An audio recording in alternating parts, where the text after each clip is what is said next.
Hello everyone, my name is S.K. Sonkar, Assistant Professor from SIRT EH Department.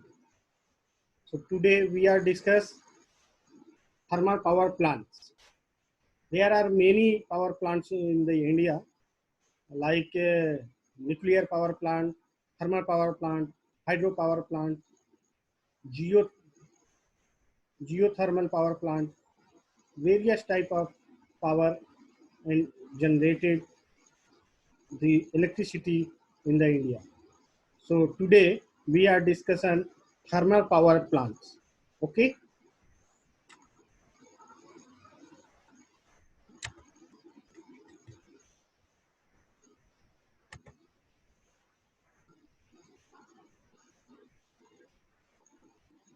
So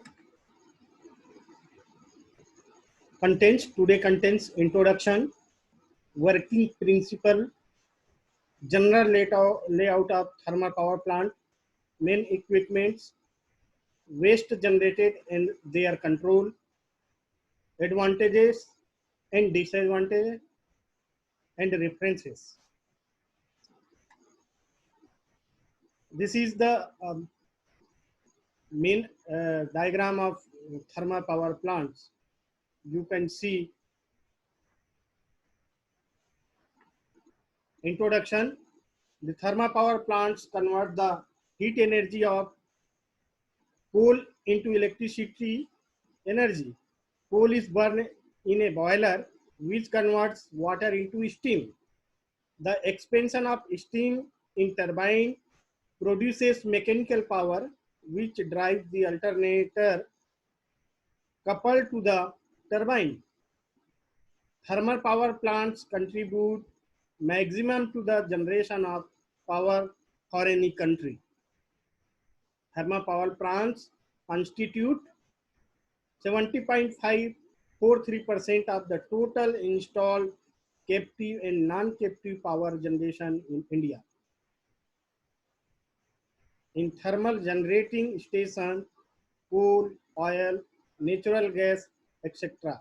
are employed as primary sources of energy. Working principle of thermal power plants.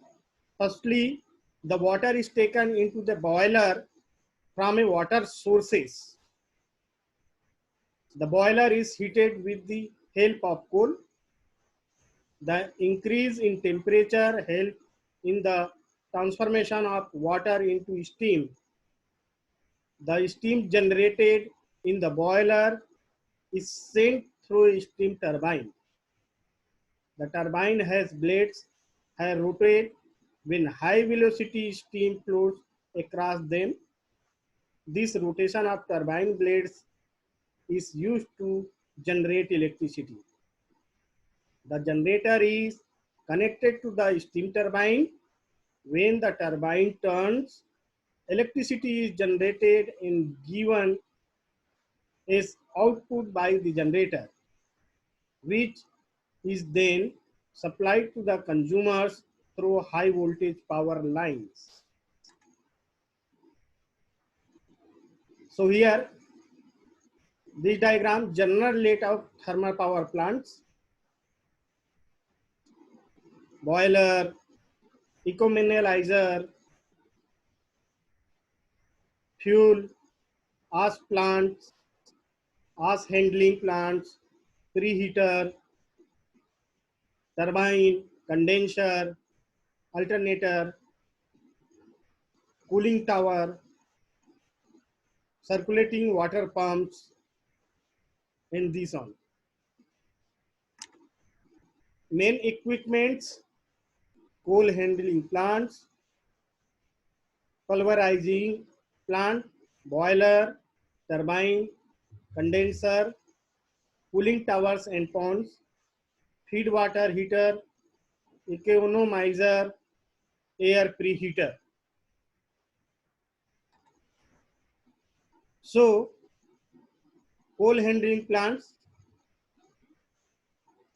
coal is transported to power station by rail or road and stored in coal storage plant and then pulverized.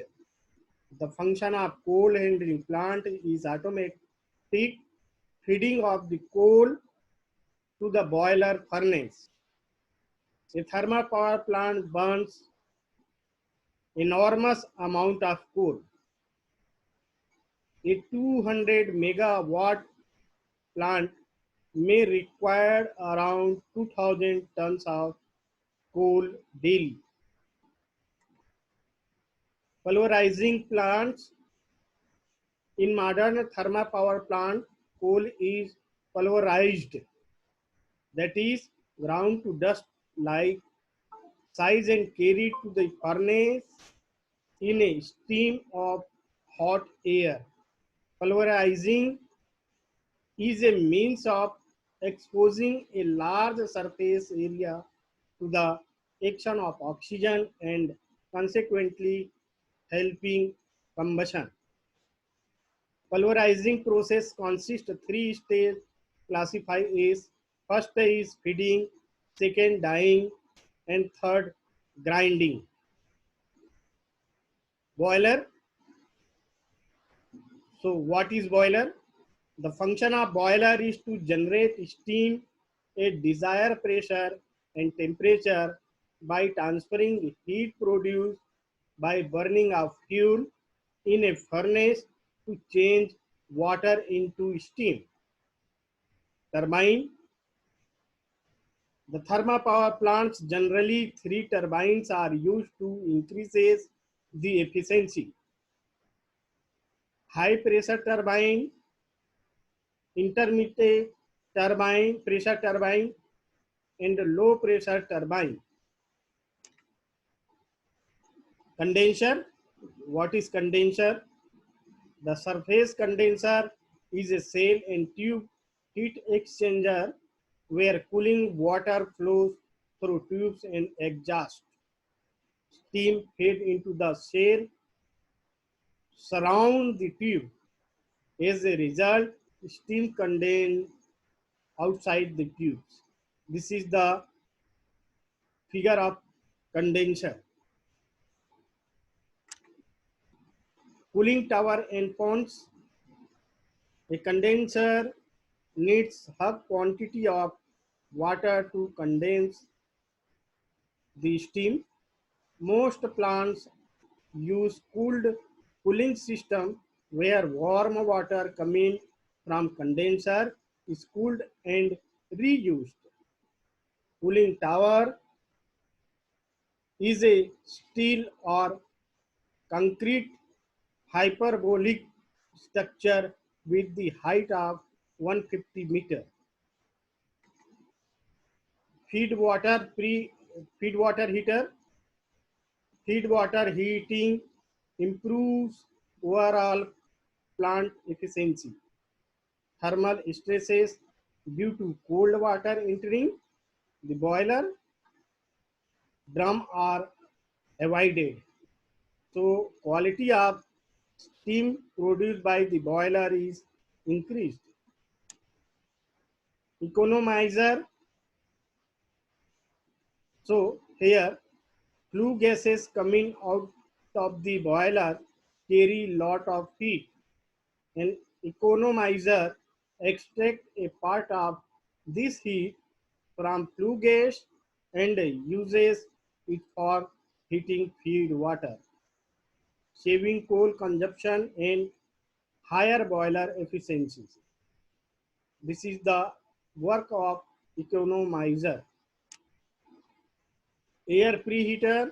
The function of air preheater is to preheat the air before entering the furnace by utilizing some of the energy left in the flue gases before exhausting them to the atmosphere. So after flue gases leave economizer, some further heat can be extracted from them and used to heat incoming heat. Cooling of the flue gases by 20 degree centigrade increases the power efficiency by 1%. waste generated in their control. So first is ace handling plant and second water handling plant. Ace handling plants, the ace from the boiler is collected into two forms. First is bottom ace, that is called is slurry. It's waste which is damped into ace form. And second one, fly ace. Fly ace is separated from flue gases in ESP. Water handling plant. Water in a power plant is used for first production of steam for rotating turbine, cooling purpose, for cooling of various equipments. Next one, water is recycled and used for various purpose, raw water for cooling purpose, steam, condenser, and raw water. About 4 cubic meter water is lost per day per meter watt. Advantages of the thermal power plants. The fuel used is quite cheap. Next, less initial cost as compared to other generating station. Next, it can be installed at any place irrespective of the existence of coal. The coal can be transported to the site of plant by rail or roads. Disadvantage of thermal power plants. It pollutes the atmosphere due to producing large amount of smoke and fumes. High maintenance cost and operational cost, hug requirement of water. This is the references of thermal power plants, and thank you.